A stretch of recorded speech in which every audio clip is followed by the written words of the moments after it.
Hello and welcome to another video. So this is some mid-shadow without Gremini. Gremory. Anyway, just because I don't have the card, which is a little disappointing, I have just thrown in 3 Cerberus. Otherwise, you would literally just replace the Cerberus, throw in some Gremory, and you would have a super solid mid-shadow deck. Cerberus doesn't fill the role perfectly, but it does an okay job at giving you that extra reach and keeping things a little bit more classic when it comes to the old mid-shadow decks. So I thought, why not give this a go and just see how it performs. So we're going to get right into it and check it out. So the first question will be, how does this perform?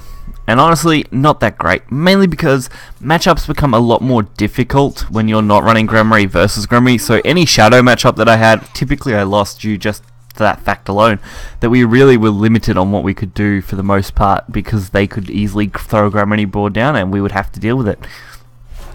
Also, a lot of people are running pretty decent counters to mid-shadow in general, as that is one of the best ways to beat mid-shadow, is to run a counter, such as Vengeance Blood, which seems to do an amazing job at beating out the Gremory combos, just because of how damaging it can be. By the time they're at Gremory, you're usually a Dark Feast Bat, and that's usually lethal for you, so really not too surprising that people are going for those sort of combos. But we start off pretty solid, getting out what I consider a pretty decent beginning.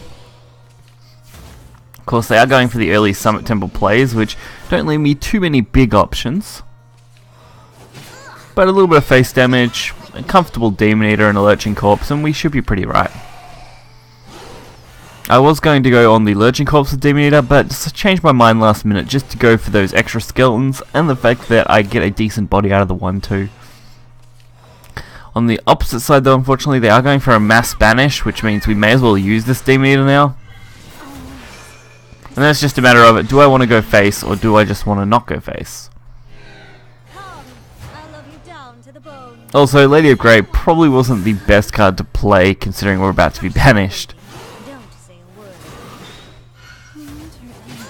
So I definitely could have made that play a lot better, but I pretty much just gave up on the banishment side of things and hoped that I would have a decent board sticking around. And Lady of Grey isn't bad, it's definitely a good card to have stick. See, people are running things like this, Ancient Lion, because it's a solid counter to mass board removal. Stuff like that makes it really difficult for Shadow to really get off the ground if you're not running an optimized Gremory deck for Unlimited, which is a little disappointing. But that doesn't mean you can't still do pretty well. I mean, our current board was pretty alright. It forced them to use mass removal, which is pretty good considering we can go straight into a Death Breath, which, considering they will have to remove this, could allow us to go into a second Death Breath almost immediately. And Heavenly Knight isn't a big threat. We have Troth's Curse, which is pretty much a perfect counter. So this is where something like Gremory would have been better. We could have used Grem, used Troth, and been fine, but unfortunately we just didn't have that option. So we did decide to create a board that's going to stick for the Demon Lord Ector. And unfortunately Purge completely destroyed that plan, so slightly disappointing, but we do have the immediate setup with another Death Breath, and even a pretty decent setup next turn if they clear this, which they do. So a Scullering is actually pretty good, especially with the Catacomb draw. It means we should be able to get a pretty decent stick here. We only needed to really get these on the board. Black Inscription's a little depressing. So we do go for the Cerberus play, because that will survive the ritual. And we're going to get as much damage to the face as possible, because we only need to score a slight amount of damage to begin with.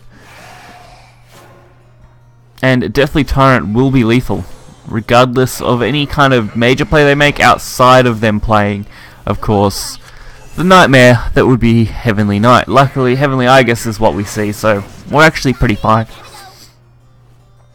The Deathly Tyrant will be able to close this match for us.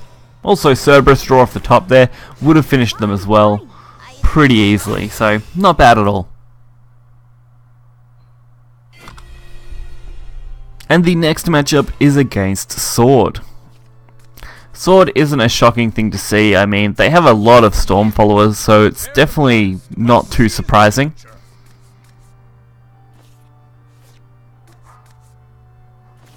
We start off with a pretty decent hand after our mulligan. I mean, the Belenus, Lady Grey, and Prince are pretty nice cards. and a catacomb and skull ring to go along with that, so we can actually go pretty nice with this. A Bellinus into skull ring into catacomb is a pretty solid position to be in, even though this Kunoichi trainee is a little bit of a pain.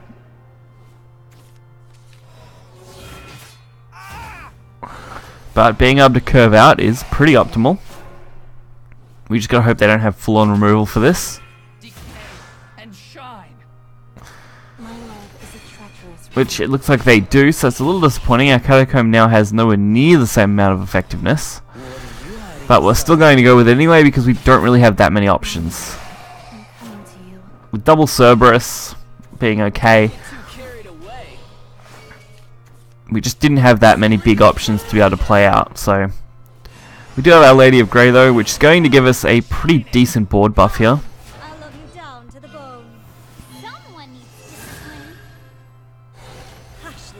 Especially once we go face.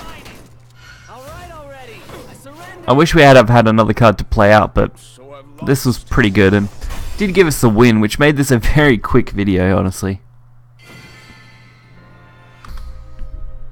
So considering what Unlimited Shadow is, I did just want to have a reasonably quick video for you guys because I feel like this deck really can't show much more than what I did. It does its thing, it builds a board, you stick the boards with things like Catacomb and Death's Breath, Zombie Party, cards like that, and then you just throw down either Grimoire or Demon Lord for the victory. Unfortunately, this, like I said, this variant isn't a Grimoire variant, but you can do a similar principle with Cerb, add a couple extra damage to your board, and really just kind of take things over from there. So I do hope you guys did enjoy this video. We will be having a lot more content coming as time goes on. We still are going to aim for our daily upload schedule. Hitting that every day is definitely what we want, so hopefully you guys can enjoy it. We may be putting in some different games here and there as things come out. I've got the new Call of Duty that will be coming up. I'll also have Pokemon in the next coming months, so these next few months will probably be busy with just some little extra content pieces for you guys, so hopefully you guys can enjoy something a little different as well. And I'll catch you guys next time. See ya.